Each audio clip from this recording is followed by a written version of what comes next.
Have you ever wondered how histone variants can change the expression of certain genes, potentially having drastic effects on our physiology as well as disease development and progression, like cancer, as well as having various effects on the treatment of patients in hospitals? Well, neither have many people.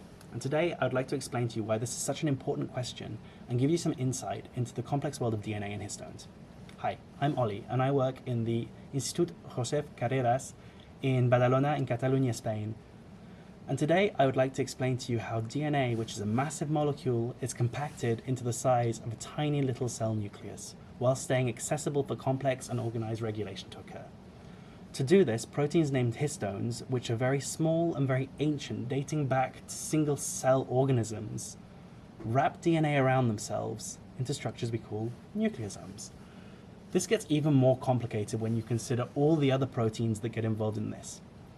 These other proteins can come to modify histones or the DNA itself by adding chemical groups, and this changes how DNA can be compacted. For example, positively and negatively charged molecules can be linked to histones, changing how they interact with each other. If you take a positive and a negative charge, they'll attract each other and form more compression. If you take two identically charged molecules, they'll repel each other, positive and positive or negative and negative. This is very similar to the concept of magnets and is a very large component of what you might have heard of called epigenetics. Another concept of this that is much more infrequently discussed is the introduction of histone variants. So variants are very similar to the histones I've told you about, but have very light changes that give them different functionality.